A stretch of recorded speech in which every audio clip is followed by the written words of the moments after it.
My name is Emily. I was 30 years old when my life changed. I lived alone in a small town called Bridgeford. It was a quiet place with old houses and narrow streets. People were friendly and always said hello. I worked in a bookstore. I loved books and I loved the quiet life. But sometimes I felt like I was waiting for something. One Thursday afternoon, something strange happened. It was raining. The shop was almost empty. I was putting books on the shelves when I heard the door open. I looked up but saw no one. Then I heard a voice. "Do you sell mirrors?" I was surprised. "Mirrors? No, we only sell books," I said. An old woman appeared from behind the shelves. She had long grey hair and wore an old coat. But her eyes were bright and looked at me carefully. "I thought so," she said, "but maybe you can help me." She opened her bag and took out a small round mirror. It was old with a silver frame. "This mirror is very special," she said. "It shows the truth you are not ready to see." I stared at her. "Is this a joke?" I asked. The woman smiled. "Not a joke. A gift for someone who needs to see clearly." She pushed a mirror toward me. "I don't need a mirror," I said. "Not yet," she replied. "But when you do, look into it and listen." Then she turned and walked out. The bell rang. I ran after her, but the street was empty. There was no one there. I went back inside. I looked at the mirror. I saw only my face. Nothing strange. I put the mirror in a drawer, but I could not forget about it. That night I could not sleep. I kept thinking about the woman's words. The next morning, I decided to take the mirror home with me. I placed it on the table next to my bed. I looked at it for a long time. I still saw nothing strange, but the air around it felt cold. That weekend, I met my friend Anna for coffee. She was my best friend. I told her about the old woman and the mirror. She laughed. "You read too many books," she said. I smiled but said nothing. That night, I looked into the mirror again. At first, I saw only my face. Then something changed. Someone was standing behind me in the reflection. I turned quickly. The room was empty. I looked back at the mirror. Nothing, just me. My heart was beating fast. Maybe I was just tired. But the next night, it happened again. This time, the mirror showed a door. It was white with a black handle. I could hear a soft voice behind it. When I looked away, the door was gone. For the next few days, I kept the mirror with me. Sometimes it showed strange things. A key on a table, a girl crying, a man in a dark room. Each time it felt like I was watching someone else's memory. Then one evening, something different happened. I was at the bookstore. I heard a knock, but no one was there. Then I saw the mirror on the counter. I had left it in my bag, but now it was there. The glass was full of fog. Then, slowly, a picture came. It was the white door again.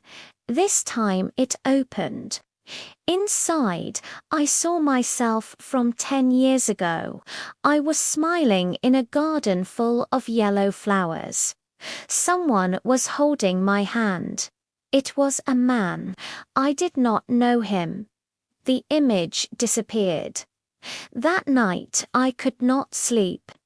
Who was that man? Was this my future or my past? The next day at work, I tried to focus, but my mind was somewhere else. Later, Anna and I went for a walk. We walked through the park when I saw something. Across the street was a house with a garden full of yellow flowers. It was the same garden from the mirror. I crossed the street and walked to the gate. "Emily, what are you doing?" Anna called. "I need to see something," I said. I walked into the garden. Everything looked familiar. Then I heard a voice. "Can I help you?" A man stood at the door. He had dark hair and kind eyes. "I'm sorry," I said. "I was walking by and your garden looked familiar." He smiled. "It's okay. Most people don't notice this place."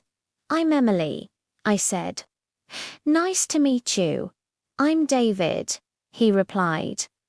"Have we met before?" I asked. He looked at me for a moment. "I don't think so," he said, but his eyes showed he was not sure. "Would you like some tea?" he asked. "Sure," I said. We sat in the garden and talked. David told me he moved to Bridgeford 2 months ago. He worked from home. He liked quiet places. We talked for almost an hour. It felt easy, like I had known him before. Over the next weeks, I saw David often. Sometimes in the garden, sometimes at the bookstore. We talked about everything. I felt comfortable with him. I looked at the mirror every night. It showed me more. Our lives together. Small moments, walking, laughing, drinking coffee. It felt like the mirror was showing me a path. Then, one evening, the mirror showed something dark. I saw David alone in the garden. He looked sad. He was holding a letter. The next day, I invited him to my place. I showed him the mirror and told him everything. He was quiet for a long time. Then he said, "I believe you." He told me about his sister, who passed away 5 years ago. She used to write him letters. One letter came after she died. He never opened it. "Maybe that's what the mirror is showing," he said. "A part of me that needs to heal." David started coming over more often. Then one day he called. "I found the letter," he said. "The one from my sister." That evening, he came over. He opened the letter and read it aloud. His sister wrote that he would meet someone who brings him back to life.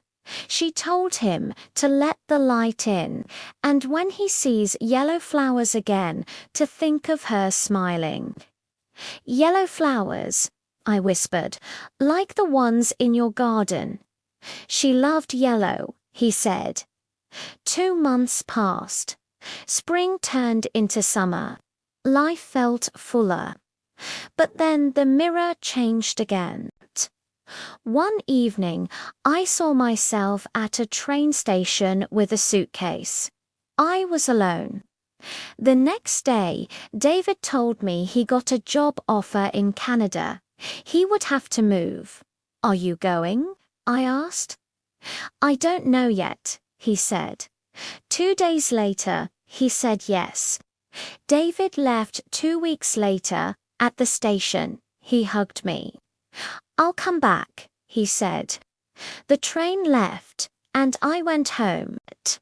Life after that moved slowly. I did not look at the mirror for a month. Then one night, I opened the drawer and looked at it. The mirror showed a lake with a small cabin. David was there. Then I saw myself walking toward him. He smiled. I called him the next morning. I saw you by a lake, I said. That's where I am, he said. I rented a cabin by the lake. Maybe I should visit, I said. I'd like that, he replied. 3 weeks later, I flew to Canada. David met me at the station. The cabin was beautiful. We talked about everything. One evening, we sat by the water and looked into the mirror together. This time, we saw ourselves older, sitting by the same lake. 2 children played nearby. We were smiling. Do you believe it? I asked. David took my hand. I do, he said. That night, I put the mirror away. I did not need to look again. I already knew my path, and I was not walking it alone. Asterisk, asterisk, the moral. Asterisk, asterisk, sometimes life shows us signs and possibilities, but we must have courage to follow them. Trust your heart, be patient, and believe that the right path will appear when you are ready to see it. The future is not fixed, but our choices and our willingness to let others in can create the life we hope for.